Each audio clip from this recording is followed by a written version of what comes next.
We've had 2 rounds of European action, and there are 2 URC teams left in contention. We'll be reviewing all of the action and setting ourselves up for the next round of the United Rugby Championship tonight on the URC Rewind.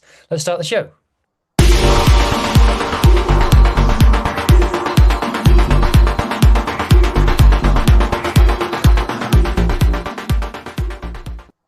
I am joined by B and C, Ben, Policeman Ben, and that Kaelin. Good evening, gents.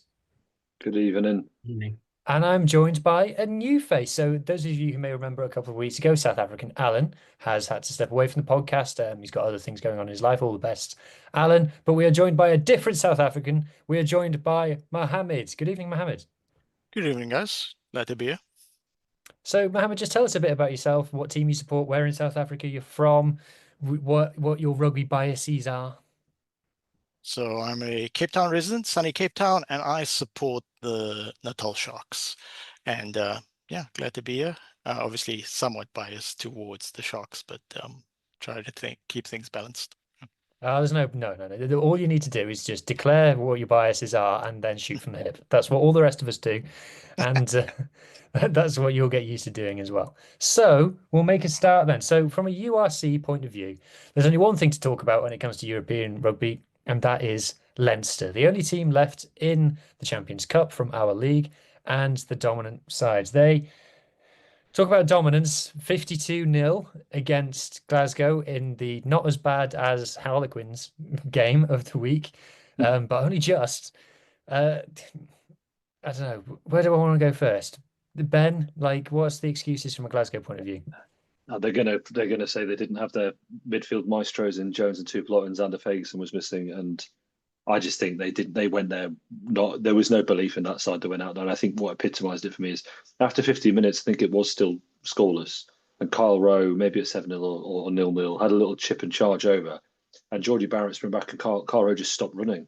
And I didn't understand it. He didn't even try and chase it down. Geordie Barrett comes out of it and then just kicks the ball into touch, and then regain the territory. And after that, I don't think Glasgow really attacked after that. That was it. And Geordie Barrett, he was unbelievable. What a player. And him and Prendergast's kicking game was back to its best. I think those two were just unbelievable entire game, just pulling strings, game management. James Lowe was outstanding on the wing again. Hugo Keenan under the high ball was fantastic. Front row was fantastic. But I mean, Franco Smith came out and said it's hard to disagree with him. Leinster are probably better than Ireland at the moment because of people like Geordie Barrett in that side, just driving that team forward. 3 or 4 jackals. He was playing like a back rower at 12. He won 4 turnovers in the first half. I was speechless. Yeah, it's incredible. And I think this might be the season they regain. They get that extra star on their shirt for next season. I think this is their season. Well, we're not talking about Toulon Toulouse on this pod, but I think those are the 2 teams most likely to challenge them. Obviously, Toulon going out in brutal fashion, but without Dupont, I don't think Toulouse have got what it takes for me. Yeah, I think spot on. So, what even is there to say? Because it's such an uncompetitive game. I don't think that. Don't get me wrong. I don't think Glasgow were great by any means, but I think there were tries in there that I don't think Glasgow could have done anything about. I don't think. I'd say all of them, to be honest. Yeah, I think they were just Adam Hastings, obviously, I think 1 or 2 tries came after he kind of went for a little, sort of trying to keep the ball intercept, but he did drag it down. And I think after that, Leinster just kind of went through the gears. But you're right. I think every single Leinster try was unstoppable. Really, I think most defences in Europe, if not the world, if not some international teams, wouldn't be able to cope with that. I think they were that good on Friday night. No, I agree. I think from what you said about Leinster better than Ireland, I'd go with that because of Geordie Barrett. I think predominantly. I can't remember seeing Ireland play like that. I can't remember seeing anyone play like that. And I posted that saying, I've never seen Toulouse play like that. Certainly not this season. So and that's 2 games in a row without conceding a single point. That's just it's ridiculous. Harlequins are not a bad team either, and they've just breezed through them as though they weren't there. So, Mohammed, I'll come to you next. So, what was your take on this one? Watching this, it was a quality game, I guess. Some might argue not that entertaining, but if you're just looking at it from a neutral point of view, or obviously for the Leinster supporters, they must have really enjoyed it. I think Barrett and Erge Snyman obviously make a big difference. Slimani as well. We got to give credit there. And I've seen some comments on sort of social media and sort of rugby Reddit saying, well, it's quite interesting that Leinster are attacking quite well, in addition to sort of the really, really good defense that they're showing that they initially sort of implemented last year. And it could be a case of them not showing their cards too soon and maybe having trained this sort of attack for a couple of weeks, and now only in the latter parts of certain tournaments are they really sort of cutting loose.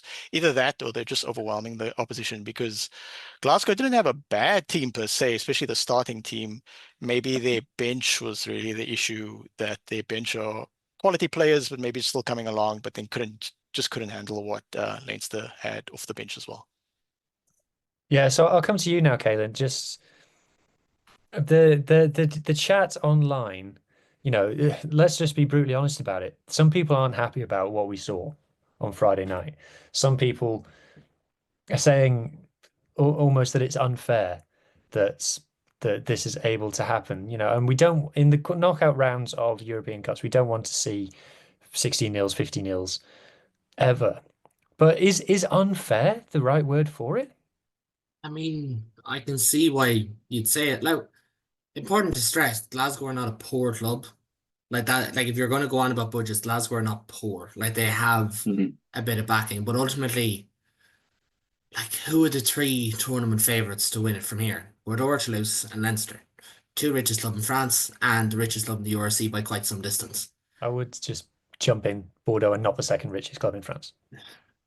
Splitting hairs, but yes, okay, fair enough. But one of the richest clubs in France, and Hashtag fact check. fact checking is very important in this day and age, people. But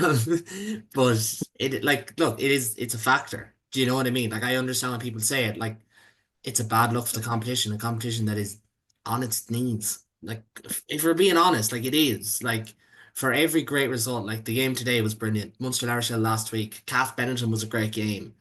There was some great games in the pool stages, like again, Benetton turning over La Rochelle. But I understand why fans are growing despondent with the competition, because ultimately, how do you keep up? Do you know, that's the position we're in. There's an awful lot of stupid pointing of the finger. Like when you look at something like, oh, it's the round of 16. The round of 16 could have worked years ago when everyone cared, but now they don't. So it's not working.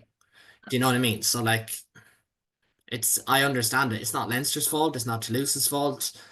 I mean, if you're going to blame anyone in terms of the Irish rugby bubble, it's not Leinster. It's the top of the tree. It's the union that have caused this disparity, more than they used to. So, yeah, it's frustrating for sure. There's two things they need to do with both competitions. First of all, get rid of the round of 16, and second of all, get rid of this silly relegation into the Challenge Cup from the Champions Cup. I don't rate it. I think you've got to keep the competition separate and get rid of the round of 16. And then go back to sort of more competitive games. The Challenge Cup, I just looked through the results. Even from the round of 16 onwards, every single game in that has been fairly competitive until Bath beat Gloucester today. There's all within 10, 15 points. The 3 of the 4 games today were all decided by less than a score. So that has been, I think, from a neutral perspective, and of course, me being an Edinburgh fan, I'm going to place more focus on it. But the Challenge Cup has been better this season than the Champions Cup, I think, in terms of output, quality, jeopardy. Quite a few more away wins as well, because obviously you've got teams there that, Bulls won away the week before and obviously lost to us yesterday. So you don't have the 4 seeds in the top 4. Like there's a couple of that outside the top 4, even outside the top 8 that are left now. So yeah, I think there's that sort of extra jeopardy that's been in the Challenge Cup. But I think get rid of the round 16 and withdraw the relegation from the Champions Cup into the Challenge Cup. And then you're adding in playing a quarter final the week after around the 16 game. Like, does that work? Do you know what I mean? Like, if Anthem, the quarterfinals have almost felt more one-sided this year than ever before. After the round of 16, almost felt better this year than years before as well. So it is, yeah, there's a lot of issues with the competition. Ultimately, again, it's not any one party's fault. I mean, you could blame the EPCR, to be honest, because when they came in and ripped up the script, the script they chose was not exactly a very enticing one. But there's fundamental issues, and like Leinster were the better team. There's no excuse for Glasgow packing it in like they did. There's definitely no excuse for how Quins packed it in the week before, where Leinster were also the better team and not very good.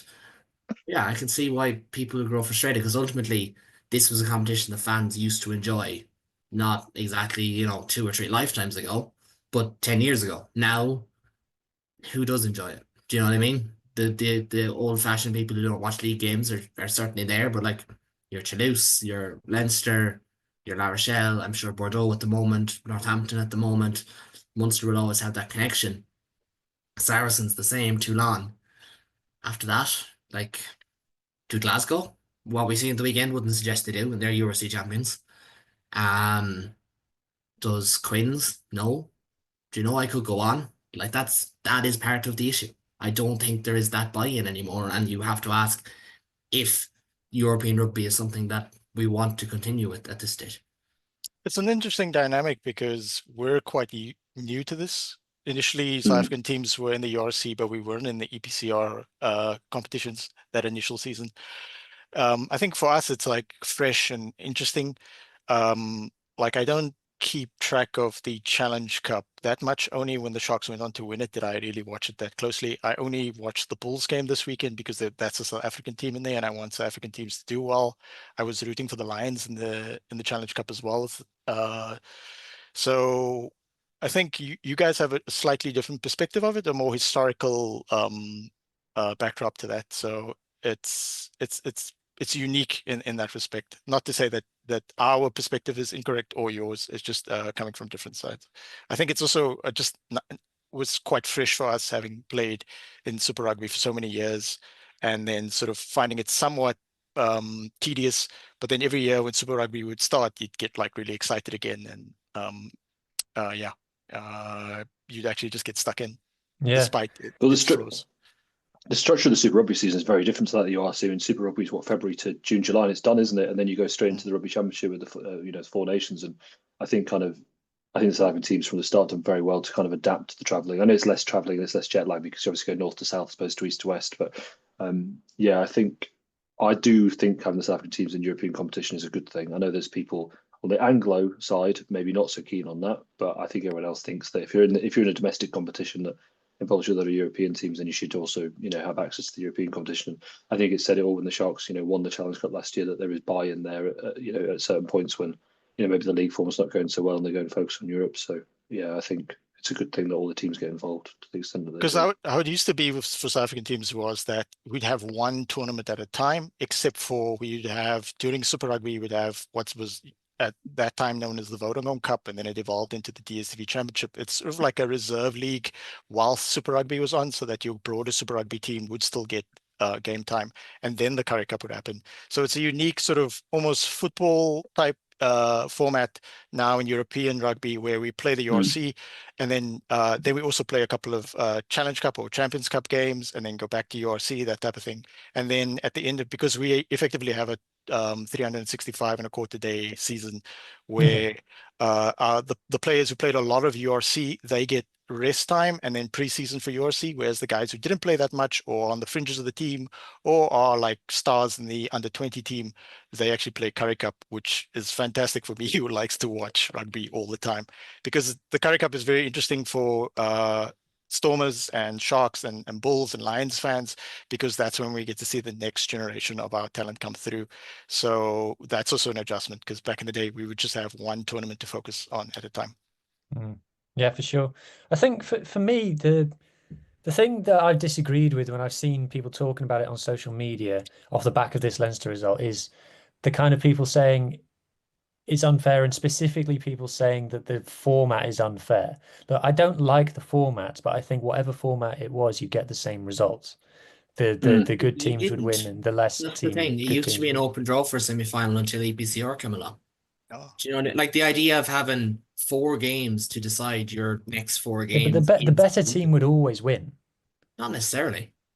Well, in this case, if Fucking we're talking about Ulster to scraped in 2011, went to Munster, went to Thomond Park, became the first team to win there in nearly 10 yeah, years. but Ulster did the same thing to Quins 2 years later. we're talking about the levels though. We're talking about here now in I understand that. 2025 with Leinster and Toulouse. Like Toulouse have just gone away to Toulon, which is pretty much the hardest away day other than Leinster in European rugby at the moment, and managed to sneak it through. So we're still talking about Toulouse and Leinster being the teams that would get through. And I don't think it makes it unfair. Okay, maybe it's an open draw, but it's but that's introducing an element of lottery to it. So what's fair about a lottery? At the moment, you earn your home games through winning It's games. 4 games. It's 4 games for 4 games. Well, it's the same for everybody. I understand that, but that's still like that's heavily stilted.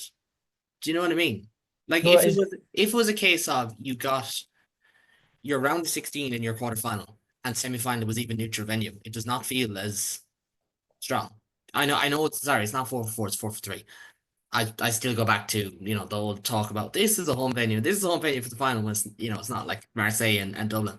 But no, I think I do think it is heavily stilted. I do understand that. Like ultimately, like even the fact that Toulouse went unbeaten in the pool stages and were fifth seed is kind of rubbish. Do you know what I mean? Because again, it's only 4 games and they didn't play everyone in their pool. Do you know?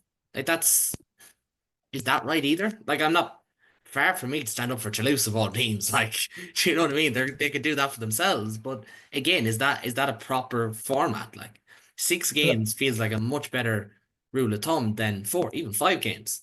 Whereas now it's kind of 4 for 3, and then because it's around the 16 and teams don't really care, you'll have 1 or 2 teams who qualify that don't really care. Or, for example, they might have to go to South Africa and they have a big league game before and then focus on the league, which is absolutely their imperative to do so, which is why the round of 16 debate is interesting. But again, the format faults are real, and I do think it is an imbalanced system. I'm not saying this deck is stacked. I'm not saying that. I'm just saying it is imbalanced.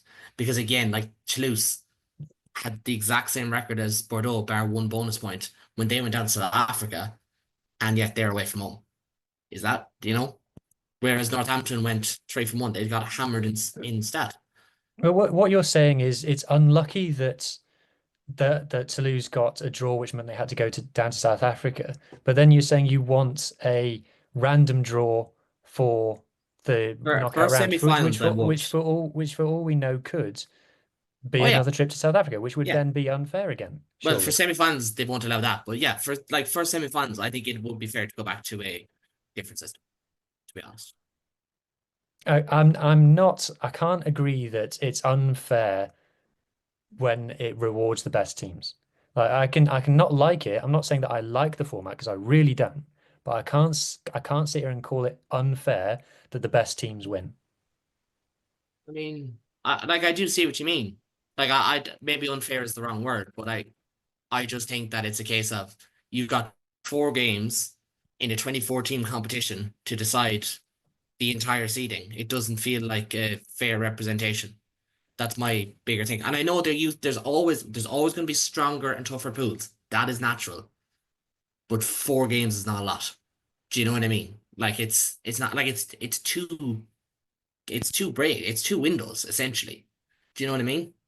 Like that doesn't feel like a lot for me. And we could go on and on and on. I'm sure I'm sure the lads have different opinions as well. But I don't know. I just think it's one of those things that if you fixed it, I don't think anyone would complain. Okay, yeah, someone would complain. Sorry. It's 2025. Someone's about to complain.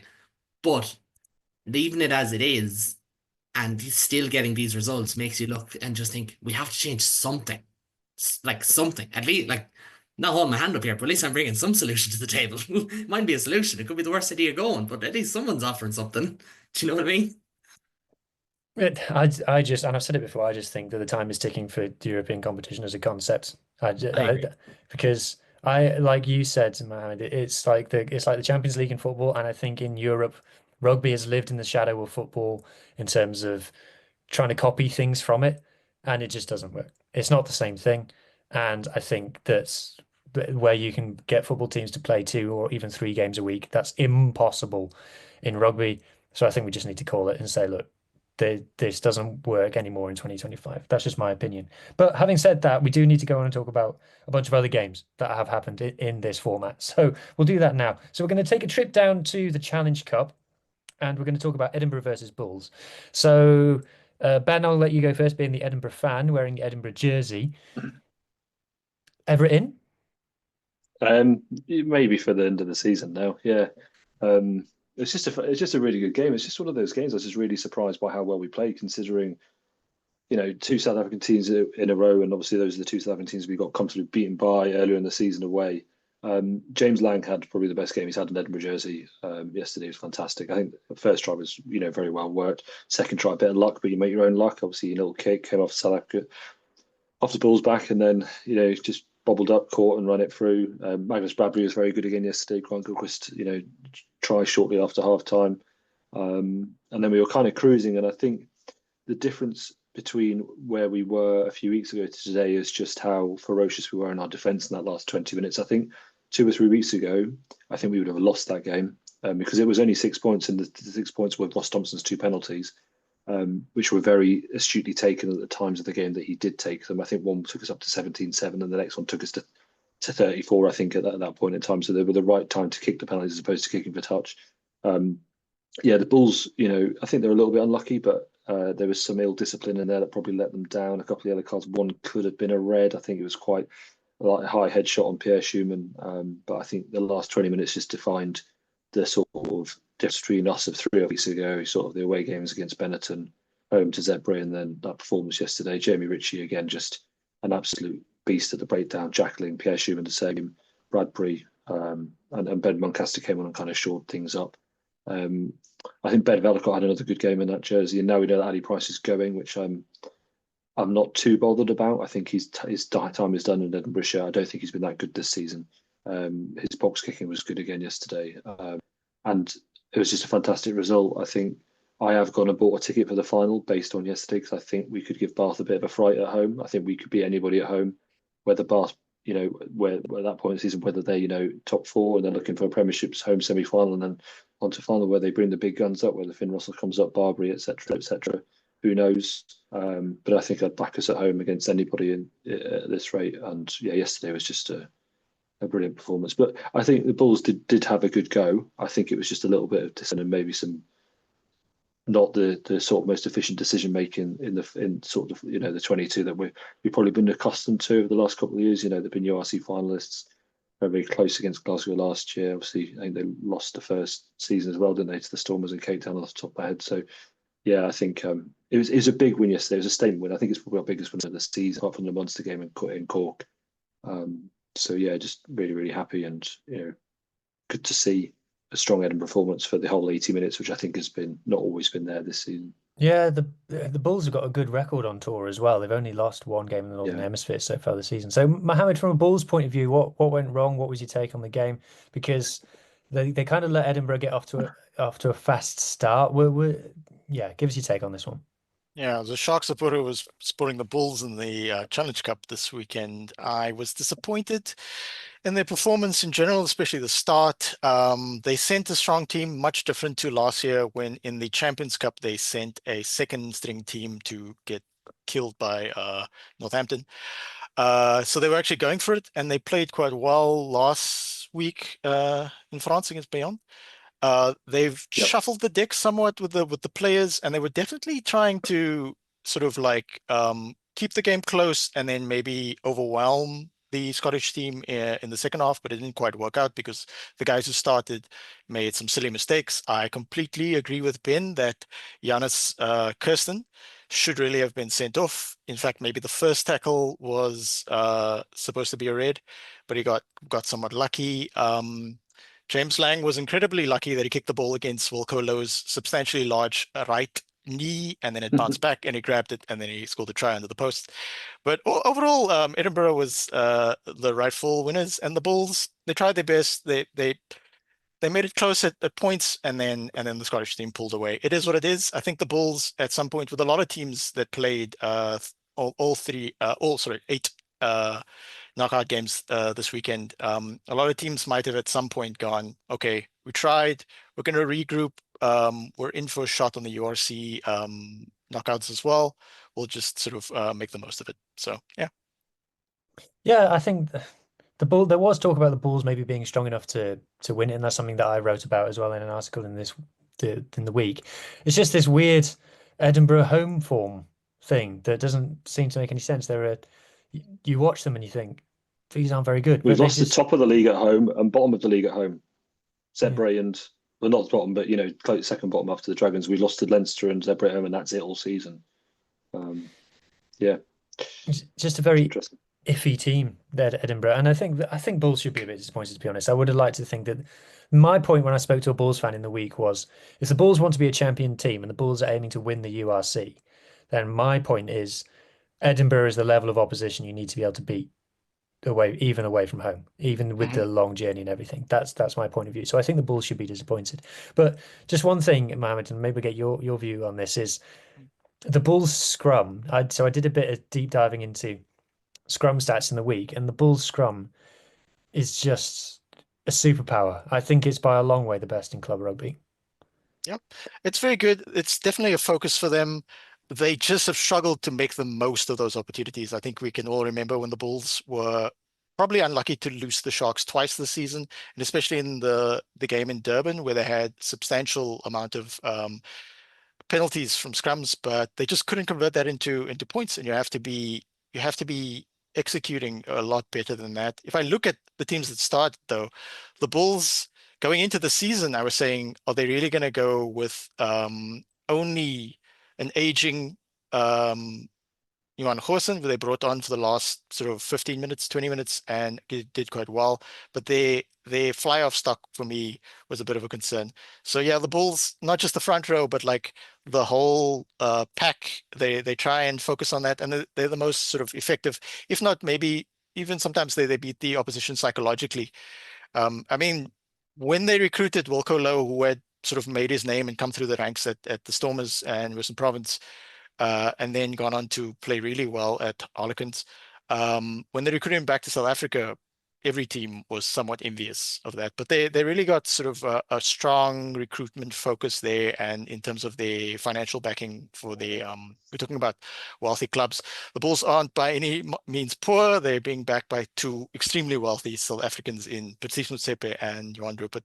So they've got a very I think their recruitment is a bit more balanced than the Sharks, whereas we have very high profile players where they've got a lot of really, really good players, where the drop off from our really good players to our squad players is much bigger than the Bulls, whereas they have a broader team. That having been said, I looked at the Edinburgh team, and I will say your captain played extremely well. And we also need to talk about the struggles with the line out in that game, because neither team or four hooker or line out jumpers could really find any kind of It's been a bit of a weekend consistency. for lineouts, because to lose Toulon, which again we're not talking about, the lineouts, I think we were more likely to win opposition ball than your own in that game. Obviously, we'll talk about Munster's god awful, abysmal lineout later on. Oh, But Ben, what's your take on the lineouts in this game? Ewan Ashman can't throw, but he seems to be able to, post contact meters was incredible yesterday. So he's got to just sort out his basic administration, what he's there to do as a hooker, instead of focusing too much on the crash ball.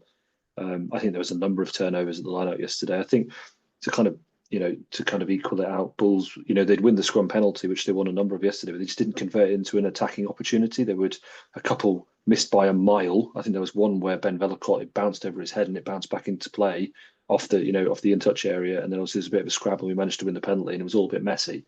But yeah, just kicking to touch on the Bulls off winning a scrum penalty was pretty poor. But our line out, I think, and because our hookers are the Scottish hookers, the Edinburgh hookers, and it's been the way for a couple of years now. Tooney, for whatever reason, won't pick Johnny Matthews and won't look beyond the Edinburgh hookers, whether it's Paddy Harrison, Ewan Ashman, or Dave Cherry.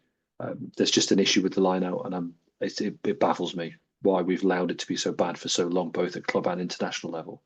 An additional sorry, my apologies, Ben. An additional factor to that is that you guys are recruiting Dylan Richardson from the Sharks, who plays sort of a Dion Fourie type hooker / open sider, and he's also had his struggles with lineouts. So there's often been somewhat harsh criticism of former Cheetahs and now Stormers, soon to be Exeter Chiefs, number 2 Joseph De Weber, with his sort of lineout struggles and stuff, despite the fact that he's like possibly the best scrummager in South Africa.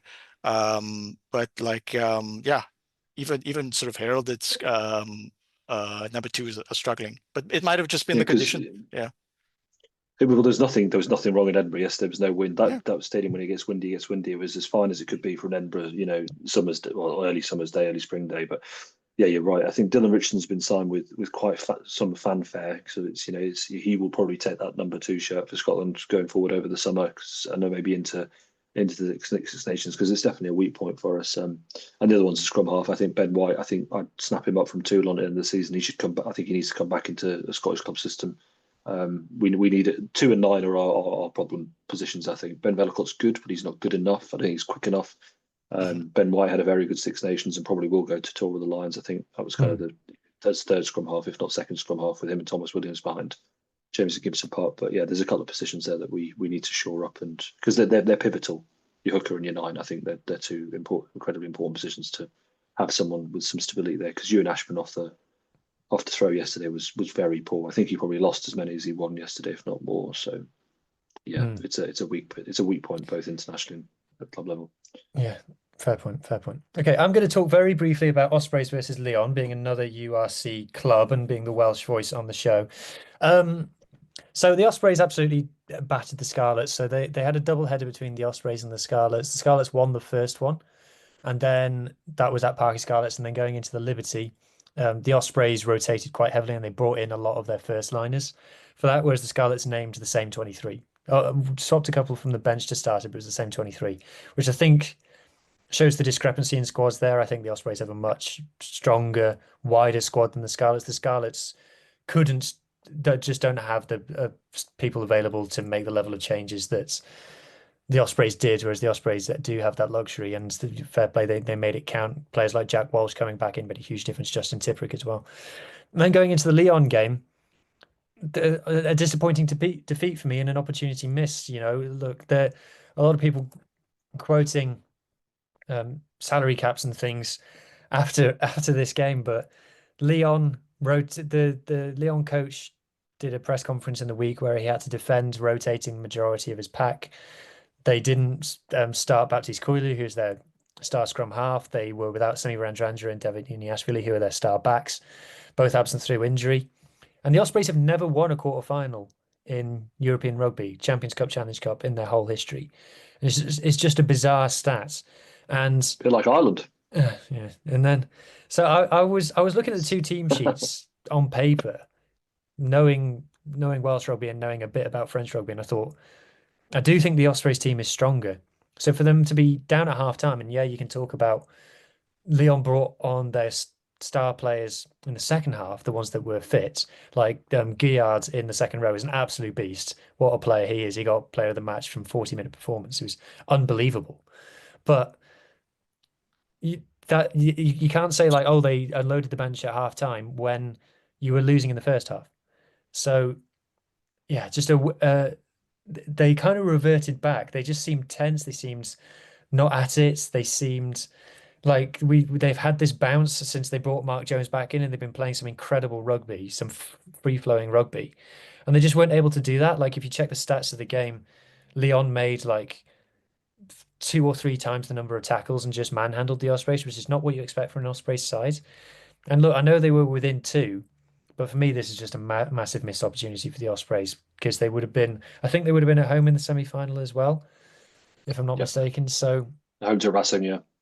Yeah, so it's just a bit of a killer. It's it's one that got away, and I think they should be disappointed, to be honest. And the worry for them now, and I don't think it will happen, but the concern for them now is, have they overreached themselves in terms of this season? They got 4 URC games left, 2 up north and then 2 down south. I think the other Welsh regions will be glad for the week off, to be honest, when it comes to Judgment Day, which is coming up next weekend. So that's probably something that will be on the Ospreys' minds now is, do they make changes going into Judgment Day? If they do, they might be vulnerable to Cardiff. If they don't, might they be a bit gassed? We're not sure. So that's just the quick summary of the Ospreys' point of view. If you are enjoying the show so far, please consider subscribing to the channel and dropping a like. Or if you're listening on audio formats, please consider sharing a link with a mate. It's really difficult to grow audio platforms, so any help there is much appreciated. All right then, Caitlin, so let's talk about another Champions Cup game. Back up to the Champions Cup. Let's talk about UBB versus Munster. Look, it was always going to be a tough ask for Munster to back up the big performance in La Rochelle with what would have been a giant slaying on another level to beat Bordeaux. Yeah, no, that's it. Bordeaux were always going to be a tricky team to beat. I think having been in the stadium for the Ulster game and having watched them obviously thoroughly this week, I think Bordeaux are very beatable. They are just so patchy. Do you know what I mean? Like Ulster should not be laying a finger on them, and that performance the Munster put up should not be laying a finger on them, and yet it did. Like in the end, the scoreline floured them both weeks. Um, sorry, lads. This is audio. I understand. Big put from Rory. I'm very nervous. That's why I'm very quiet this week. But anyways, I go back to Munster, my favorite pastime. You're not that quiet. I'm quiet. Well, to be fair, I also didn't see the last two games you discussed.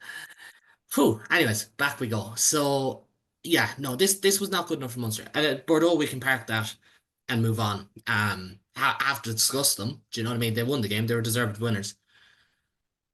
What annoyed me about Munster, and yeah, we can talk about set piece and we talk about all that. Munster's line was bad. It's been bad for a year and a half. Like, there's nothing, you know, like if you don't watch Munster every week, and plenty of people listening to this don't, and that's absolutely fine. You could just look at the line and say, well, not good enough. But like that is on everyone in the building. Like it's been a year and a half now. Andy Kiriakou was line-out coach. He's gone. Graham Roundtree was head coach and has a strong set-piece focus. He's gone out of the building.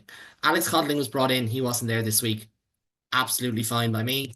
But there should not be a drop-off as soon as he leaves the building, which we have seen already before. We've seen this the week of the Edinburgh game, I think it was, when Munster's line-out fell back a bit when he was not around. Or at some stage, I can't remember when exactly it was. And it's just that kind of...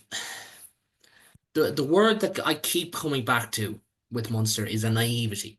There's a very young coaching ticket. These are things that a lot of teams go through when you have a young coaching staff in terms of experience. And I do get the sense that at times Munster can be a naive team, be it sometimes in defence, sometimes with the line-out, sometimes with set piece, or line-out is set piece, sometimes in attack, whatever it might be. For anyone on YouTube, just because I do like to highlight what you're showing, fans were incredible. I thought it is testament to Munster. If we're going to stand up here and slate Glasgow and talk about and talk about how they didn't turn up and they didn't want to be there and Quins didn't want to be there, Munster did. It's one thing to lose. It's another thing to lose and actually show up.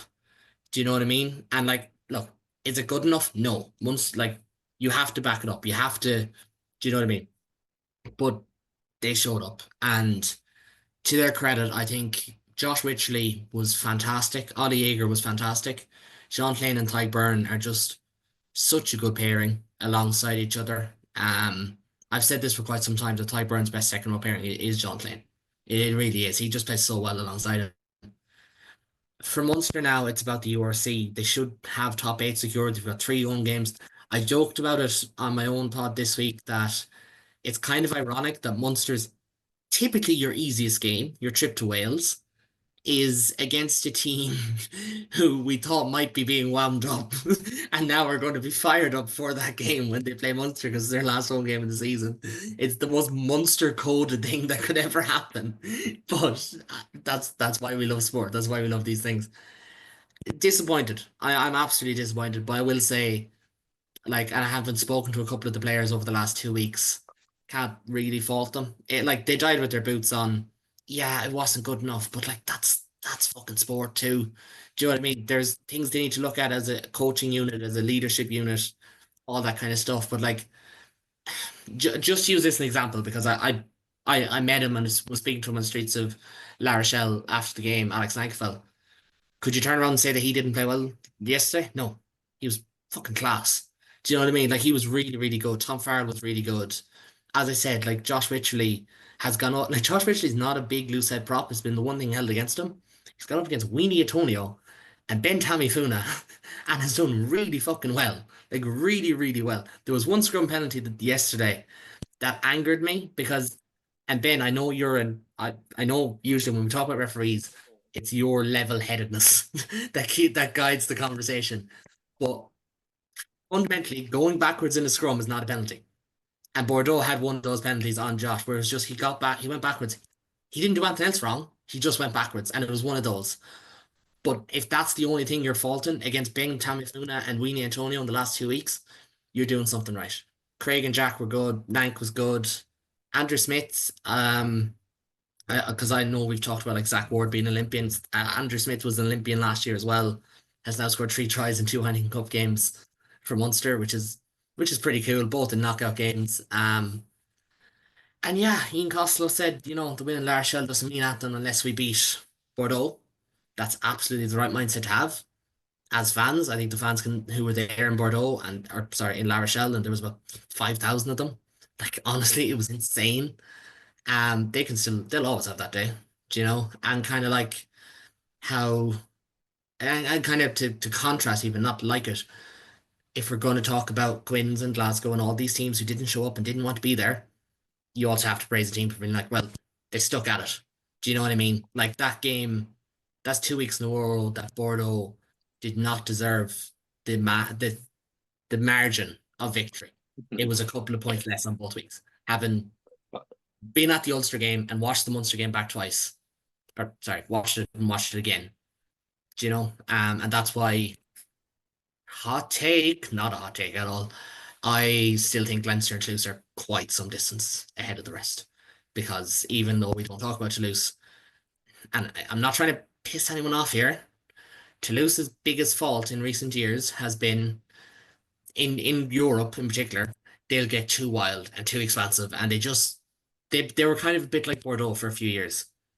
And maybe now that they're going to have to play off Entomac, maybe they'll just be more conservative. They were a little bit more conservative today. Scrappy, but that's not necessarily a bad thing either. But yeah, on Munster, disappointed.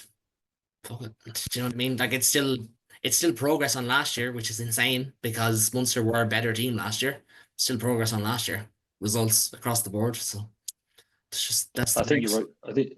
I think you're right, Ken, to draw that kind of different contrast between Munster and then Glasgow and Harlequins is that you won that game in La Rochelle last weekend. It was a fantastic result. You were there. You got to enjoy the atmosphere. The fanfare of, winning a big game. But I think the difference between the Munster attitude to this weekend was they know they're going to have another tough away game. They're like, Bordeaux, imperious form, very difficult to beat in their home ground. And although you lost graciously. Whereas Glasgow, big win against Leicester last weekend, and then they know they're going to be playing Leinster away, whatever. It's just how it is, and they go up and don't turn up. And I think that's where I think Munster can take a lot of credit out of going to a difficult away game and playing well, whereas Glasgow went to Dublin and didn't show up and kind of threw the towel in after 25-30 minutes. So yeah, I think you don't want to lose, but I think if you're going to lose, you want to lose like that. And but as a fan, and we're saying this like we're a fan, and I think it's so important as well. And I think this about media in general.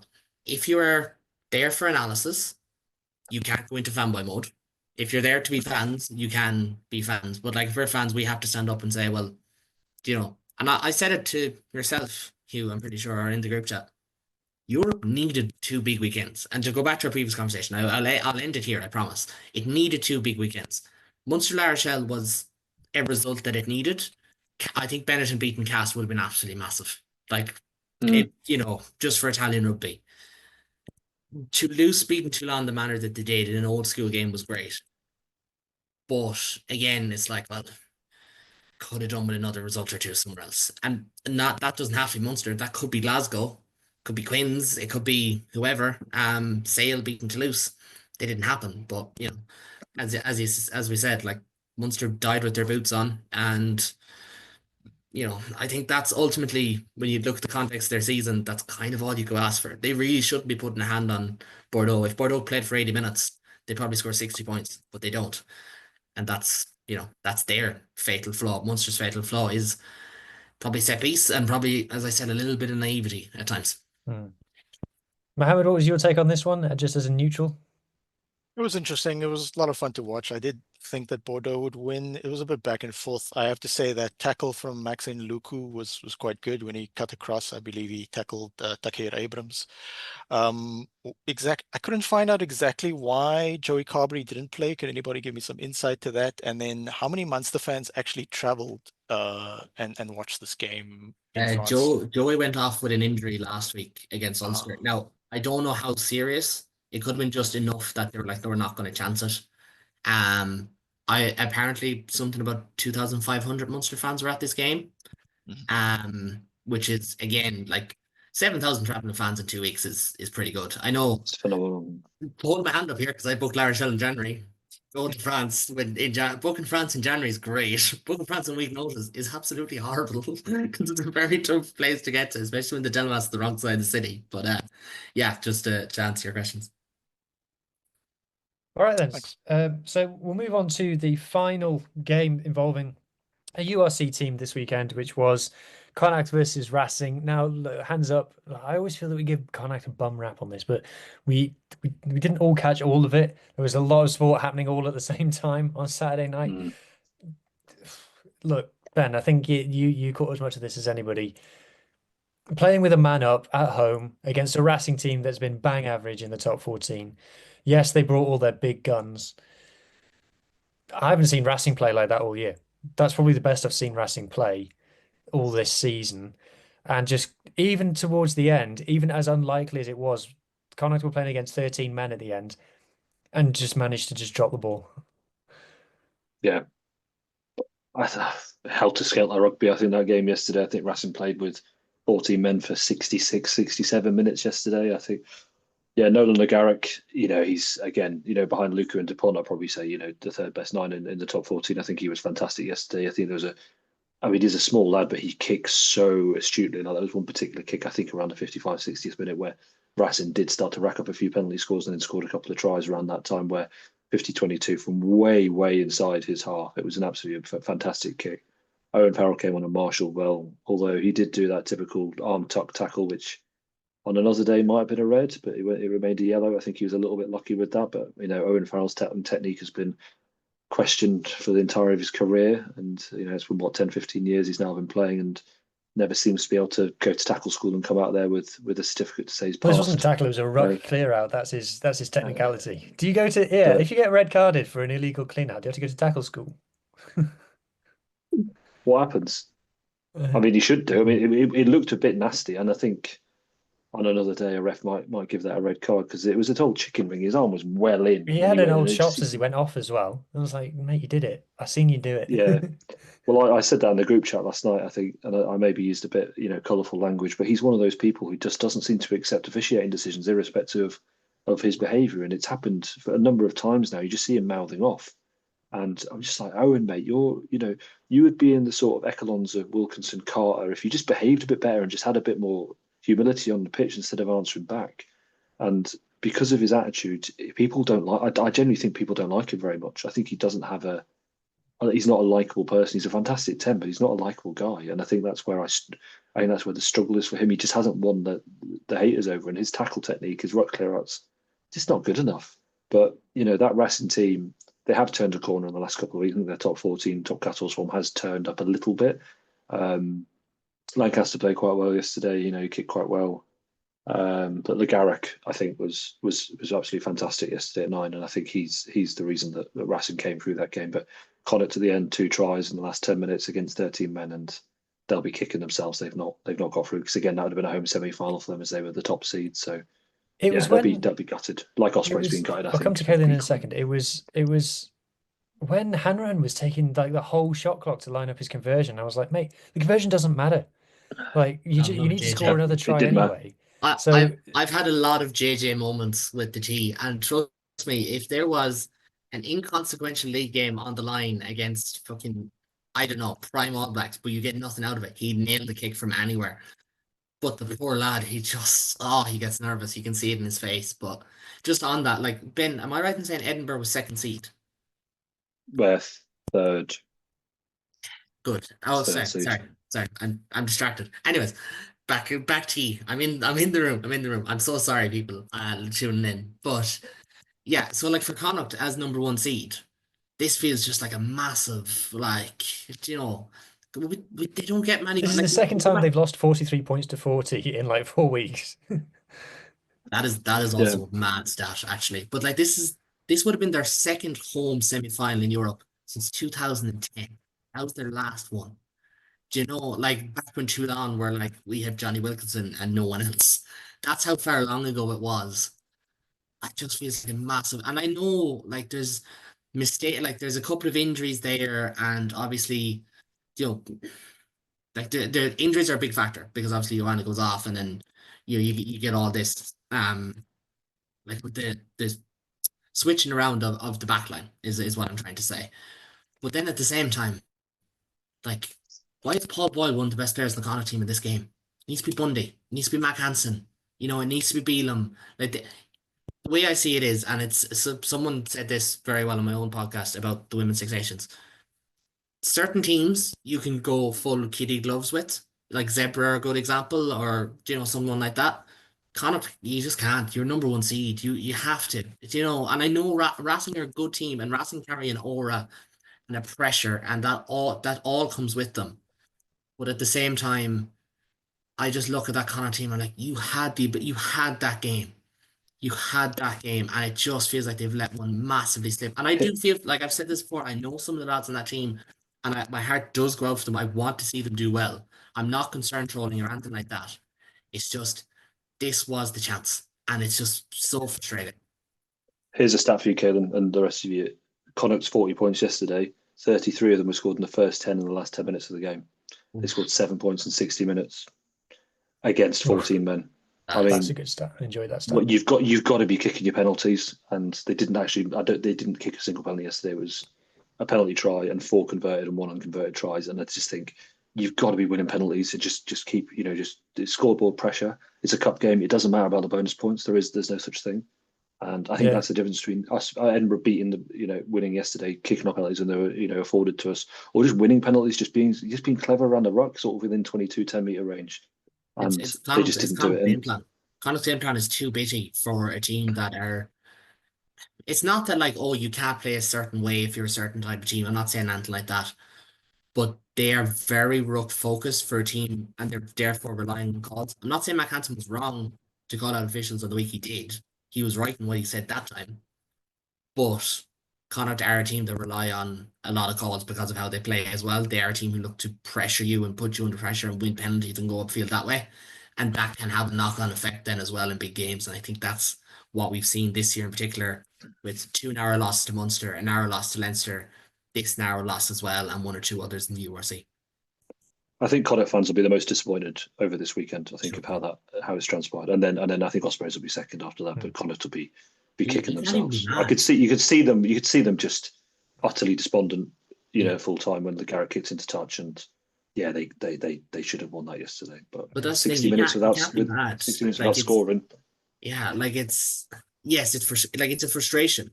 But like again, can you compare it to a Glasgow, a Quins, or whoever? No, you can't. You're just absolutely fucking disappointed. And it's twice in 3 years that Connacht have had this opportunity in the Challenge Cup and kind of fumbled it as well, which is annoying because they are good enough to go on a run in Challenge Cup. I think they're every way as good as Edinburgh, or as good as, to be fair, Lyon are an anomaly. Like they could finish 14th, the top 14, win the Challenge Cup in the same year. Like they're that kind of team. But yeah, really frustrating. It's just turned into such a forgettable season for Connacht. And what you said there, Caelan, just rings with me so much. Like I'm not going to pretend that I've watched Connacht avidly, but even just going over the stats and things, like who's your go-to man? Is it, like you said, is it the Irish internationals like Bundy, or is it Mac Hansen, or is it Carl Ford, or is it Hurley Langton, or is it Cian Prendergast? I just don't know who's their guy, who's their talisman. It just seems to be someone different every single game, and there's you don't know, like if you're playing against Connacht, you don't know who you got to worry about, but in a bad way. Yeah, like they don't know who they're relying on more than anything else, and like this is the thing. Like I'm not going to comment on every particular team. I'll just go around the provinces. For Ulster, you can almost say at the same time as me, Stuart McCluskey. It's always June. For Munster, it's nearly always Tyke Byrne. For Leinster, it's nearly always James Lower Gibson Park. For Connacht, you don't know. And to be fair, obviously Bundy is one of those players. Obviously, he's one of those guys that you look to. Like I'm not stupid either. But it just feels like they don't have a game plan that suits Bundy as well. Do you know what I mean? Like if they were a more direct team, maybe you were looking at Bundy, maybe he'd be pulling off these performances. But they're very bitty, I think, at the moment. I think they have an incomplete game plan, if I was to boil it down to one thing. And I think they'll kick on. Billy Millarder's coming in there next year as a general manager, and they will make good signings, I'm sure. But just really frustrating. And I'm sure, like, do you know what? The fact they're in South Africa this week might be good for them. Just get out of the place. Just get as far away as possible. Enjoy your trip. Season is as good as done. They're not going to think that, but their season is as good as done. Honestly, just enjoy it. They're actually down in Cape Town this week. So I do hope they enjoy it and they can have that kind of week, because these weeks are just gut wrenching for a team who thought they could get to a final, and absolutely rightly so. Yeah, tough. Yeah. Okay, well, you alluded to it there briefly, Karen. So we're just, as we do on this show, we're just going to mention the Women's World Cup, just run down the results and the vibes from it. From Wales versus... You're 6 months too far ahead. What did I say? You said World Cup. Oh, sorry. Women's Six Nations. From a Wales point of view against France, look, 42 points to 12. I feel like it's a weekend. Well, certainly on Saturday, the two games on Saturday, the score lines don't tell the story of the games. And I feel like 42 points to 12 for Wales, that's the best I've seen Wales play in 2 years. And I don't think the 42 is accurate. I think the referee lost her cards at one point, to be fair to her. And yeah, so we needed to see from Wales women this weekend just gone, we needed to see steps forward, because we kind of wrote off the first two games of Sean Lynn basically having 4 training sessions with them. And so we was like, okay, well, he's 4 weeks in now. We're not expecting the world, not expecting you to beat France. We need to see progress. And we saw that, a lot better progress. I thought Kayleigh Powell at 10 really worked well. I thought Courtney Keat at 12 was fantastic. I thought Georgia Evans at number 8 had an absolute warrior performance, that probably the best I've seen her play for Wales. So there was definitely something there, something we can take forward.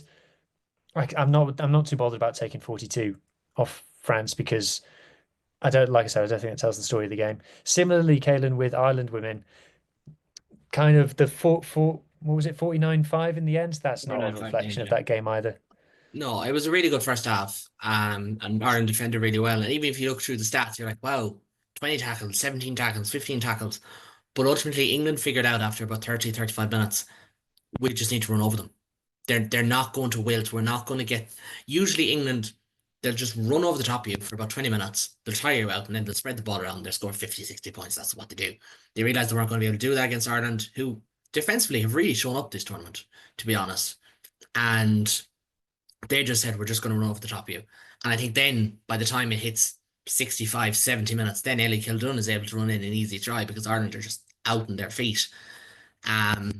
To use the analogy I used earlier, because it was actually used about the Ireland women, you can't be too nicey nice. Yes, it's a better result against England than in years gone by, but it's also a defeat, and it's a big defeat at home. But now it's about next week. This time last year, when they got absolutely thumped by England in Twickenham, they bounced back. They got a huge result the week after by beating Scotland in the Five.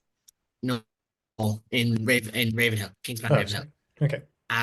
This week now they've got 8 days. They've got Wales in Newport. Wales are going to... They're still pretty confident. Like their confidence isn't as low as it used to be. And then they got Scotland, who just had a really poor result today. Like not convincingly beaten by Italy, but close to it. So a big 2 weeks for Ireland. If they can hold on to third place, I think they can be happy insofar as bar 40 minutes. And this is a big if, right? If they can get 2 wins, you can look back at this tournament and say we had a bad 40 minutes, and that's it. And that's a great place to be. But you need to win. Because it's one thing to win games when you're the underdog. It's another thing to get into this momentum of we're the third best team. We're going to beat Italy, Scotland, Wales every year. That's going to be, like, that's something they have to deal with. They dealt with it well against Italy. Now we need to see it 2 weeks in a row, and hopefully we do. And again, I'm always, like, obviously I'm going to root for my national team. Like, that's not something I'd ever go against. But, like, again, knowing some of the players there, I know they're going to be absolutely buzzing. Like, this time last year when no one gave them a chance, they were buzzing for the World Cup, and they hadn't even qualified. They had such belief in themselves. So I've full confidence in Scott Beamond, in Emily Costigan, who's got a lovely, lovely try, if anyone wants to check it out. In Scott, and Eden McMahon, in the whole team. But just big 8 days now, really big 8 days, and hopefully beat Wales next week and be in pole position for another third place finish. And as you alluded to, a very disappointing result for Scotland. Scotland, by rights, should be going for that third place. Look, it's very typical Scotland of the forwards are a bit. Three home games against the three teams you'd be looking at. Well, not Yeah, necessarily conceding guaranteed. 5 tries at home to Italy. Italy aren't great. Like, fair play to them, and okay, Italy is still a URC team, so we have to give them the props. That's a fantastic result for them. But from a Scotland point of view, like, it's a bit like Scotland. Someone posted on Blue Sky, they said, I don't like comparing men's teams to women's teams, but with Scotland it's difficult not to. I Like, see that. the pack for Scotland's women isn't their best feature, but their backs are absolutely sensational. And they should be. I think the consensus now among Scotland fans is they're less than the sum of their parts, and they should be competing for a third place in the Six Nations, and to not achieve it is really disappointing. No, it's big for them. And obviously I haven't seen as much of Scotland because they haven't played Ireland yet, and that's usually my guaranteed game that I'd watch. But big 2 weeks for them. I would have said that they would have been a tough matchup for Ireland in the last week, but now it feels like that game is going to be we really need to win this. That's not a great place to be in because that would be essentially like 4 years in a row final game against Ireland, absolutely scrambling. So here's hoping that they improve, but don't be Ireland. Yeah, absolutely. All right, then. So let's talk about round 15 of the URC coming up. So starting with on the Friday night at 7:35 UK time is Edinburgh versus the Sharks. So I guess, Mohammed, first question to you is what kind of team are the Sharks going to send? The best we can. Everything we can muster. Yeah, everybody's pretty chill. They had a week off. There was training this week. Some of the guys on Instagram in Cape Town on some rest days and stuff. So yeah, exactly when Sharks going to fly out, that can be sometimes ambiguous. Exactly what team they put out, much like the Leinster not naming the team that they sent to South Africa more recently. That could also be somewhat ambiguous. So we might only see a match day 23 closer to the actual game. But the game's on Friday, so yeah, I'm hoping everyone's relatively fit. I'm hoping we actually go for it. The idea is to do the best we can on this two match away tour of Europe. Hopefully a like 6 out of 10. That would be great. More than that, even better. So yeah, I'm looking forward to it, and I wish Ben the worst of luck. Yeah. Yeah, it's so weird seeing the league positions for the Sharks because fourth, you don't feel like the fourth best team in the league. I'm just going to come out and say it, but that's just how it's worked out. Ben, are you confident of another home win? I think it could be a little bit after the Lord Mayor's show on Friday. I think it'll be interesting to see what side we put out. I think we've got Zebre the week after, then it's the back-to-back Irish games at the end, Connacht and Ulster.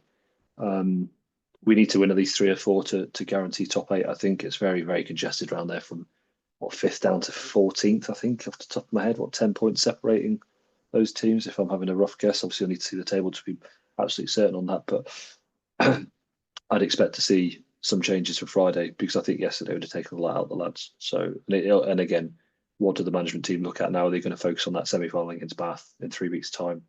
And maybe, a slightly weaker team, and then maybe send over a second string to Italy the week after to play Zebre. So, yeah, I think it'll be tight.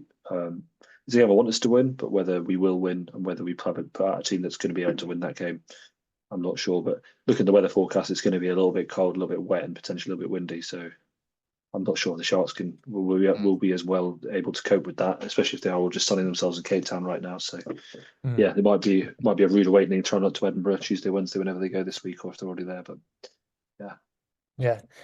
Moving on down then to Lions versus Benetton. So Mohammed, it's been a weird season for the Lions. Started so well and then completely it feels like they've come off the rails lately. 14th in the league. They need to get some feel good back. Yeah, definitely. They're gonna try their best. They're gonna try and make the most of the season they have so far. I don't think they're statistically completely out of getting top 8. Maybe sort of unlikely. I mean, there's only 4 games left. Yeah, and I'm just not so sure about some of the they're starting fly off is not that convincing. They've got 2 really good scrum offs. That's good for them. Their forward pack is inconsistent. They obviously lost last week. That was away, I believe. So they're back in Johannesburg. They've also had more time to sort of prepare exactly what team Benetton's going to send across. They've also had a week off. Will be also interesting. So it depends on the quality, but the Lions will try their best, and we're just going to have to see their match day 23 to really give a clear indication if I think they can actually pull off a result. I do rate Benetton really, really well, especially in terms of their rotation of players, and they've got actually reasonably good depth. I And think what's also I've said it a million times. I think Benetton squad is better than Italy's squad. Mm. That's my opinion. But Ben, coming to yourself then on the team that Benetton might send. Obviously, I'm not claiming that you've got insider knowledge, but seventh in the league, they've managed to work their way up there despite flattering to see at times this season. But they've got nothing else to go for now, and this is kind of the end of the road for this team in terms of the management is moving on. A lot of the players are going to be moving on at the end of this season. It's been quite funny seeing Toulon fans have been messaging Menicello on Instagram saying, "Don't sign for La Rochelle, come and sign for us." And apparently his move to La Rochelle has hit the breakers. But interesting. do you think? I wonder why. Do you think that Benetton should be just going all guns blazing down to South Africa? I mean, it's difficult because they're going from the high veld to the coast. They got the Stormers away the following weekend, so I don't know what type of team they're going to send down there. And Benetton, they don't always travel that well. I think it's probably the wrong time of the season for them to be going to the Southern Hemisphere to play. I think they could slip away with this back-to-back over the next 2 weeks and pick up not even a losing bonus point. I think the Lions will be looking to regain some pride after a difficult sort of last 4 to 6 weeks without picking up many victories, and obviously going out to us the previous week in the Challenge Cup round of 16. So I'm going to back the Lions on that for next weekend. I go with that. And then Mohammed, back to you again for the Stormers. Look, I didn't realise that Stormers had finished their season with 4 home games. That is going to take them from 10th in the table. They've got to be targeting decently well within the playoffs with that scheduling. It's going to be interesting. They've got a lot of their key backs back available. Yes, they're going to be missing their more recent captain who got the red card. So he was quite, his name escapes me at the moment, but he was quite useful. Definitely for sure, yeah. He was quite useful. He's fantastic off the bench as well. I think the Stormers are they're 10th now. I think they're gonna sneak into the top 8. Especially with that stadium's going to be mostly packed in these last 4 games. So then they're not in European competitions. It means they'll have a break between the 2 games and then the next 2 games.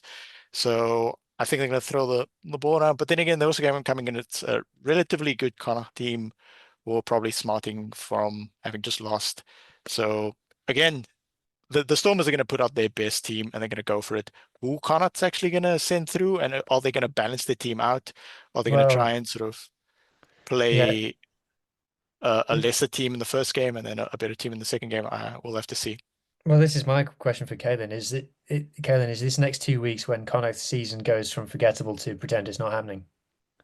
It could be. Like, I stand by what I said. Like, their season is as good as over, and I'd like to see them show that kind of, because like the South African tour has been a new lease of life for a lot of teams before. Not necessarily that, oh, we got down and got 2 wins and it's great and we enjoyed it's not necessarily that. It's just the fact that you're going away, you have that tour environment for 2 weeks, because they'll probably jet off today or tomorrow, or sorry, tomorrow or Tuesday. It'll be tomorrow. Sorry, I forgot. It'll be tomorrow. They'll probably jet off tomorrow, and it's good. It's a good bonding experience for teams. It's good to get them kind of down there.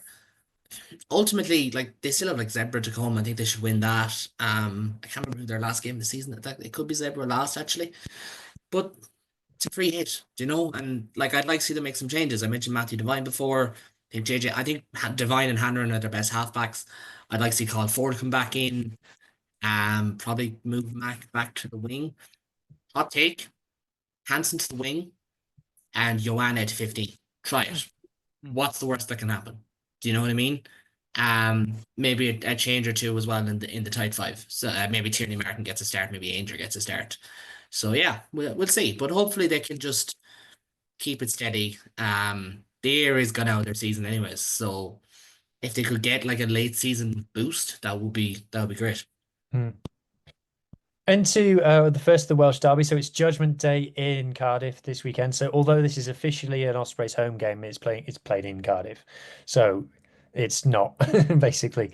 So I'll be planning to go to Judgment Day. For people who don't know, it's a double header between double derbies basically in the Principality Stadium. It was in Cardiff City Stadium last season, which did not go down very well at all. And then, so it's Ospreys versus Cardiff first up, and then Dragons versus Scarlets a bit later. Ospreys, Cardiff first. Look, from Cardiff point of view, this is like kind of you had got to win it kind of thing to keep your playoff hopes alive. Currently in ninth. Their record against Ospreys is very hit and miss. They've had some great wins against them on Judgment Days in the past, but they've also had some very frustrating defeats to the Ospreys as well.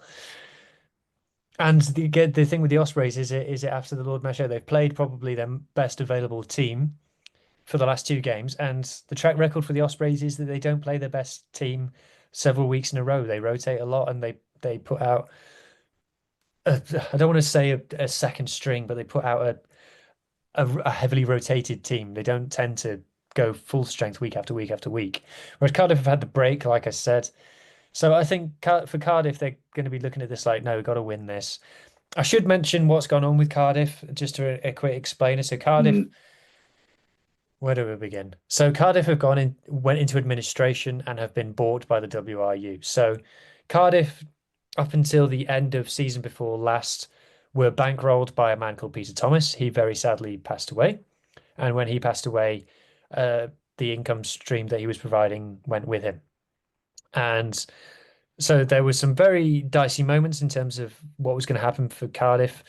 I'll stop sharing. So for this bit, there were some moments where people weren't sure what was going to happen, but they found a new buyer in a company called Helford Capital who came in, and everyone was very positive about that. Everyone thought that was going to herald a start of the good times. There was suggestions that they had links to Middle Eastern money. People started talking about marquee signings, and that hasn't happened. And if anyone is watching on the YouTube, you can find a podcast that's already got a lot of views, which is the Cardiff Central podcast, talking about everything that's happened.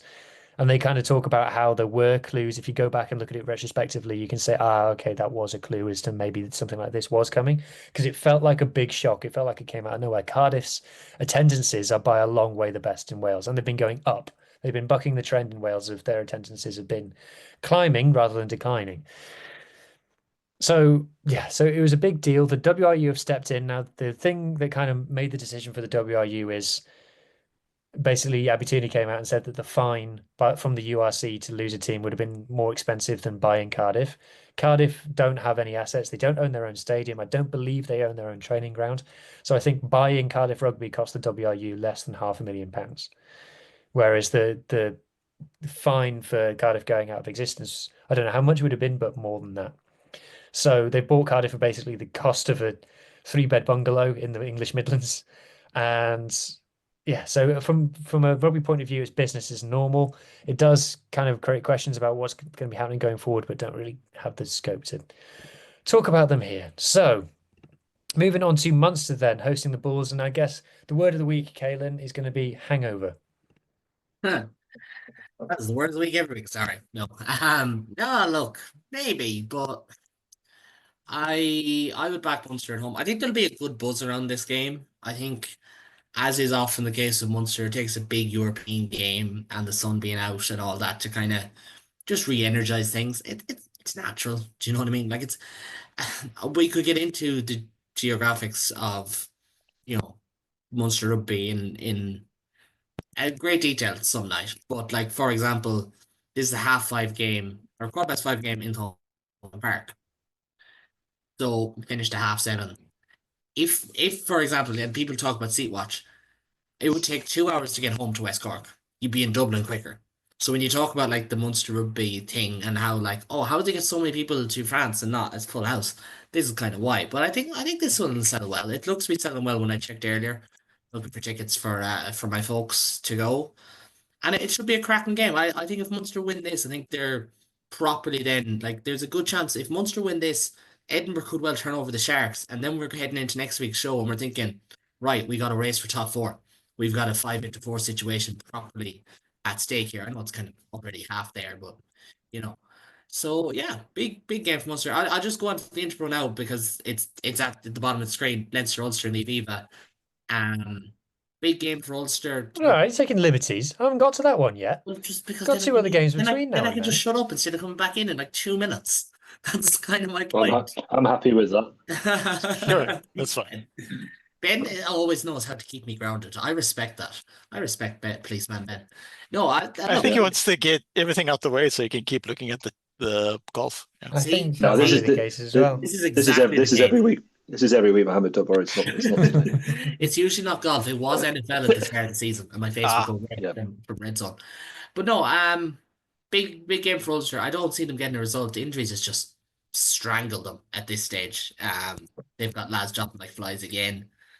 But Leinster in the weeks between Europe quarterfinals and Europe semi-finals, they're going to rotate on them. So yeah, we'll see. I think Leinster will win, but if you're on upset watch, I think this is the game you're gonna have a look at. Ulster have a good record against Leinster, but I'll go with Leinster and Munster and the Stormers to be count. All right then. So circling back to Mohammed, what are you expecting from the Bulls at Thomond Park? Well, obviously, I hope they win because that will help the Sharks keep fourth place away from Munster. However, I still have my doubts. They've been on tour for a while now. Yes, they've got excellent forwards, loose forwards, locks, front row forwards.